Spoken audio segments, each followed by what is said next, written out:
everyone, and welcome to the James Madison Weekly Press Conference. We're kicking things off this week with head coach Bob Chesney of the JMU Dukes ahead of this weekend's matchup against Oregon in the opening round of the college football playoff. Coach will start us with an opening statement, then we'll take questions for folks in the room as well as those joining us on Zoom. Please make sure that you keep your mics muted at all times and ask the question in the chat, and we will do our best to get Coach questions in the allotted time. Coach, the floor is yours. Yeah, exciting week for everybody here, not only on our team, but in our campus community and in the community itself. A lot of work to get to this point, and we're really proud to be one of the 12 teams in this college football playoff.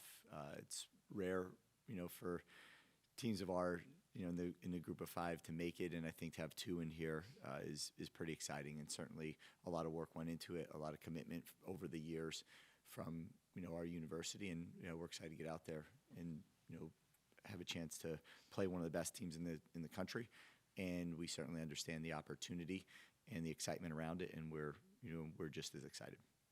We'll start with Katie Harper from the Daily News Record. Coach, how do you manage the excitement and kind of what this game is for this program and kind of the size of it versus making sure that you're just preparing as normal going into it? Yeah, well, you've been around long enough to know that for us, we know what got us to this moment, and that's what we have to continue to do. We don't need to change anything that we do. This isn't necessarily special. This is important. And just like every game that we go into, none are ultimately more special than the other. They're important. And your preparation will lead you to that moment, when you walk on that field and you have no regrets because you prepared the way that you're supposed to prepare.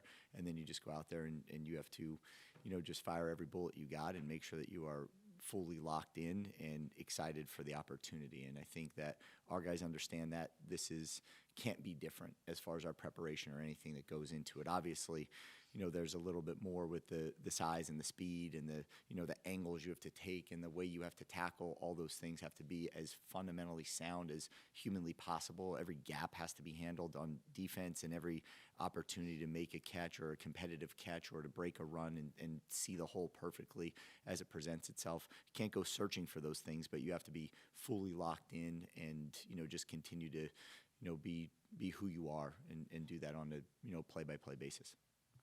And then it's a little bit of a change this week with your schedule of traveling out there earlier since it's a cross-country trip. Yep. What is kind of going into that and making sure that you have that practice time out there to kind of adjust to the time difference and all of that comes with it? So for us, ultimately feeling like those 2 days, 3 days that we got, earlier to start the week, we'll go again today, and then we'll just make sure that, we're using all the time we got to make sure that we're buttoned up on the plays that we want to run, and offensively and defensively, and just making sure that, we're not missing anything. To get out there, the time difference, not a whole lot that you could ultimately do about it, but it does make the game a little bit later, which is a night game that we've been playing, which is good, but it makes the mornings a little bit later even, which sometimes could be a benefit. So I think it's a welcome change. Let's go to Preston Comer from The Breeze. Coach, I know you said that the prep looks pretty much the same in practice, but is there anything maybe being done to try and mimic the sort of environment you guys will be playing in? Yeah. So obviously we're in finals last week, so we had a couple speakers out there, and that was it. But now we'll be able to go live in the stadium and just make sure it's loud as it can be, where we want to try to make this where we can't even hear each other on both sides of the ball, and knowing it will affect the offense, more, and the special teams more than it will ultimately the defense. But that is definitively what we're jumping into. Yeah, we have all their songs, all the things they do, right? Their band, their music, everything that we could gather is what we're putting on display out there for our guys, so that's something that they've heard before. What has been your message to the team to, I guess, sort of keep them grounded and focused when playing a team that's had the historical success as Oregon? Yeah, I think it just continues to be the same. What can you do about, what do you want to do? How do you want to attack it, you have to attack it the same exact way. You got here for a reason. And I think to shift off of, the process and shift off of what we do would be, I think a big mistake for us. There's nothing you could do differently about it. We have our ways of practice. We have our volume of what we want to accomplish. We have the plays that we want to get in each practice. And we just know that, we got to make sure that we're just doing it, at an elite level, which is what we've done throughout the year. We've gotten better and better and better as the year has gone on. We've practiced harder and better as the year's gone on. And that's exactly what we have to just continue to do. Let's go to Jarvis Heron from WHSV TV. Coach, I don't need to tell you that Oregon is a really good football team because obviously they're in the playoff for a reason, just like you guys. But as you've started preparing for them, what are kind of the things you've noticed that have made them really good this year? Well, I mean, their personnel is very good. So whether you go to the O-line or D-line, or you go into the secondary or the receiver group, you go to the running back or the linebackers, they have a lot of talent, speed, size on that field. That's one. Two, then, is that they're extremely well coached. They are just really, really good in understanding protections and trying to break those protections. When they get to their one-on-one matchups, or if they get on a running back, they do a really good job of keeping their pad level down. They do not quit as they're pursuing the quarterback. And I see a lot of the big plays that have happened against them have been quarterbacks being able to evade some sort of rush, then get their feet set and find something downfield. Offensively, the way that they are in unison on the O-line is just very, very good. The way the running back is timed up and locked in with his read allows him to hit things downhill, and then they have a stable of running backs that are all really, really good. And then you get out to the outside, and these guys can fly. They make competitive catches all over the field. They create after the catch. They do a good job of getting them the ball quickly in some screen scenarios. But then, ultimately, then this tight end gets involved. And when you look at this guy, that's a little bit of a different deal as well. He's really good. There's not weak spots, but you would not expect there to be weak spots on a team that at one point I think was ranked number 1 in the country and has a strong investment in the roster. And I think, that just is what it is. So, we got to make sure that we go out there and understand we will be one-on-one in many scenarios, and we got to win those matchups. What have you seen in their wide receiver room? That is an area they've been beat up a little bit, but I know they've had some guys step up as well. Yeah, they have guys that have stepped up as well. They have good depth there. So even though they lose a guy or two, there's still guys that are out there that are making plays all over the place. That, to me, it's the willingness for the quarterback to throw into coverage. He's not, he understands tight windows. He trusts his arm, and he's, could be, one of the top draft picks in this draft. So there's a lot in there that he has confidence and trust. He's mobile. He does a really good job of getting the ball out, but then they downfield are really good at using their bodies and creating separation and making those competitive catches. Those are the things that, ultimately stand out about any great receiver. You could be covered and he's still trusting him and throwing the ball into that coverage. And I think they've come down with more than they haven't. Let's go to Lane Casadani from CBS 6 in Richmond. Coach, is one of the banner carriers for the group of 5 in this CFP. Have you heard from any of your brethren at this level, like, hey, go get them, or hey, here's what we played them 2 years ago, or something like that? Yeah. Has anybody reached out to you to say, hey, represent us? Yes, 100%. And I think there's multiple. I think that a lot of people got our backs out there, which is good to see. I still have over 800 unread text messages that someday I got to get through here. So I'm sure there's even more in there than I know about at this moment. So yeah, there's a lot. There's a lot of support in there. There's a lot of people that are proud that there's 2 of us in here, and there's a lot of people that got our backs and want and need us to do really, really well, which we will. And I know the goal is to keep this week as quote unquote normal as possible. But given your future, given that this team has never been here before, can you treat this like are you treating it like the Louisville opportunity? It's a chance to step up but it's not at the same time. I mean, This is just a really bizarre set of circumstances that you all find yourself in. Yeah, I think so. I think take next year's scenario out of the equation, because that's not there. Our guys are locked in, and we understand that we're doing whatever we got to do to to win this football game. I don't think next year's scenario has anything to do with it. I think right now, you're right, though, when you go into this game, you understand you're certainly the underdog, and you understand that you have to perform at an elite level, not an average like the middle of the year, not a good like towards the second half of the year, but at an elite level is where you have to be, and our guys understand that. And I watched them practice the past 2 days. I watched them, going to watch them again today. Their focus, their lock in nature right now, and their desire to be the best that they possibly can be and be playing their best football at this point in time of the year is where they're at. And I love watching them compete. It gets better and better every single practice. All right, we got a few questions from Zoom we'll get to, Coach. First from Mike Barber, who's reporting as a JMU correspondent and the Associated Press. JMU ranks in the top 10 nationally in scoring defense and third on third down defense. What has made that unit so good at getting off the field?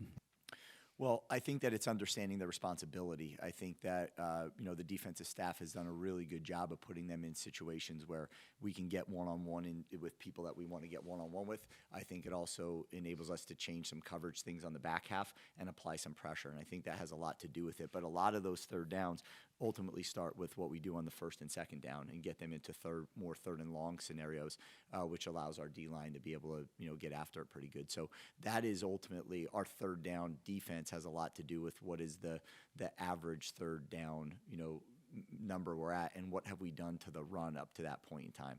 Are they in a sequencing scenario where they have a chance to go with 2 downs at that moment based on where they are on the field or not? And those are some moments where we found ourselves good field position, teams backed up, did a good job on first and second down, which lead us to third and long where they're going to throw, and just understanding that and having a dominant nature up front and in the secondary when it comes down to it. Sticking with the defense, Trent Hendricks, a guy who's played his whole career at JMU, how important are his physicality and his leadership to this program? No, it's everything. I think that not only Trent, but the way he inspires others. And I think we could go back to the winter, when we were talking about, the different captains of different teams. He's just an ultimate competitor, just ultimate leader, and he's the defensive player of the year for a reason. Switching to the offensive side of the ball, what makes this JMU offensive line such a good run blocking line? And they seem to take a lot of pride in moving the ball on the ground. Yeah, well, I think it's that they take a lot of pride in moving the ball on the ground. It certainly has a lot to do with it. I think you got to put the tight ends in that group, and then I think you obviously got to put the running backs into that group. So all of those sort of play off of each other, and then when there's moments for Zoe to read the ball or pull the ball and go, or even into some of the quarterback run game that we create for him, I think that all adds up. So those are the moments. There's a lot that the O-line and tight ends are doing, in the physical side of it, and it'll take all of that as we go into this weekend. But I also think, just the way that our running backs are running behind their pads and their toughness and their ability to not stop on contact. And then you see a bunch of runs that look like they're dead and just break, and that just comes down to overall effort of O-line continuing to push, and then for the running backs to continue to deny the fact that they're about to be tackled. And I think that all is part of the puzzle. Got a couple more for Zoom, and then we'll go back to media here in the room. The next one's from Jay Pincenalt from the Portsmouth paper in New Hampshire. Jordan Fuller returned to special teams against Troy. Can you share his current health status for the upcoming game? And also, can you talk about his impact he's made in his one season at JMU? Yeah, well, Jordan started the year in a different way. Jordan was looking at this being a possible redshirt year, and then found himself in a situation where he had to be activated when we got a little bit banged up. So then he ran away with it like he does. He's been phenomenal. From recruiting him to coaching him, through all the years at Holy Cross, and to watching him come in here and just be confident and understanding what he's got to do, to get on that field and to make an impact. That's all he wants to do, is make an impact in any way he possibly can. So, obviously last week he was very limited. This week we're hoping for a little more, and we'll know more as this week goes on. Last one for Zoom for now. Comes from Colton Poole from Hero Sports. What is the number one way Alonza has developed over the course of the season, and how do you see your passing offense match up with Oregon's defense? Yeah, I think that, for Zoe, I think it's getting on the same page with the receivers, after I think it was the Georgia State game. We really just did a much better job of coming together with the quarterbacks, receivers, tight ends, and making sure that we're all seeing it the same way. I think we were all capable of executing, but there was just little details in there that were probably missed a little bit from the being on the same page between the quarterback and the receivers. And those meetings, I think, that we do every single day have just really taken our pass game to a different level. I think Zoe's also mobility, his ability to run with the football, create after the play, getting the scramble mechanics. Those are all things that we've repped a lot, and he just continues to grow in, as do all the receivers around him. And then I think that when you talk about their secondary, it's obviously, again, they were the number one team in the country at one point in time for a reason. There's not a lot of weaknesses in there, and we're going to have to make competitive catches. We're going to have to be physical at the top of the route. We're going to have to get off the press. There's a lot of things that we have to do that we've been able to do all year that we got to make sure certainly transition into this game. All right, let's go back to Katie Harper here in the room. There are a lot of eyes on you guys this week leading up to this game, and maybe it's a lot of people that don't know JMU football and don't know kind of the history of it, and so they're kind of overlooking this team. What kind of message do you think this team can maybe show people to understand what JMU football is? Yeah, well, I think that the style in which we play, is something that probably is hard to tell, from film. But I think that, our guys play a confident, inspired, and attacking style of football, period, all phases. And that is the thing to me that I think has to be at a premium as you walk into, this arena. But that's really it. I just want, the world to know just how tough these guys are, how competitive they are, how much they play for and with each other. Very rarely is about any one guy. This is a team, teammate, and then self operation, and that's player-led. Back to Lane Casadani with CBS. Oh, Dave, got any questions in the back of the room? All right. Any other questions for here in the room? Kelly Bowmaster? Coach, 2 years ago, you were an incoming coach coming into an outgoing staff Yeah. to a bowl game. Just what's it been like with Billy on campus? Yeah, so a little bit different. I think we were playing in a bowl game, and there wasn't a lot of staff here. Some players at that point had opted out, and it was a bowl game, a little bit different. So my presence in there was not great, but at the same, I wasn't around everything. I wasn't in staff meetings. We were trying to develop and get our staff together. We were trying to make sure we were ready in the portal. The portal was, I think, I even want to say open at that point in time. So just a different set of circumstances. This is different. We're one of 12 teams, playing in the playoff here. And I think that is just a little bit different than, what I walked into. We are fully intact as far as a team, as far as a coaching staff, as far as this season is concerned. And I think it's important that we all understand whatever next year is next year. It's got to be about us completing this mission of who we are and the mission we're on. And that's the most important thing.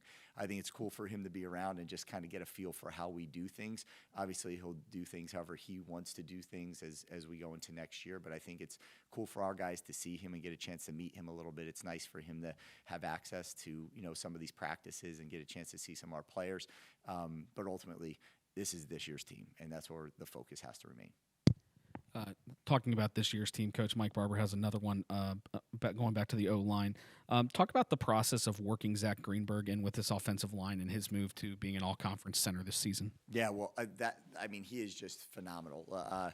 Just his, mentality, his ability to understand this game, his ability to get everybody on the same page. That's really the center's job, right? Not only, to deliver the football back to the quarterback, but ultimately to get everybody on the same page. And he does such a good job, from protections to mic IDs to the alert calls that we have to all the things that we have to switch, and move around pre-snap. He does a phenomenal job. He is as locked in probably as Zoe is, minus the pass game and the routes. I'm sure he has no idea what's going on back there. But at the same point in time, he is as locked in on the protection, on all the situations, everything that goes into it. He's probably second next to the quarterback as far as a true understanding of what we're trying to accomplish. Last question, we'll go to Connor Bergen from WHSV TV. Just want to follow up on Kelly's question a little bit. Have you been able to chat with Coach Napier, be able to pick his brain about this matchup? Is that an extra advantage for you kind of in this situation to have some extra voices in the room? Yeah, I think so. I think that for me, we talk just about every single day right now. But again, the focus has to be on this program, and he has some knowledge of what this team has done in the past, and has been around this defense and some other things. And I think that's all just kind of part of some small conversations. We have to do it the way we've done it up to this point in time, but any added extra help is always appreciated. All right, Coach, thanks for the time. Cool. Thank you, guys.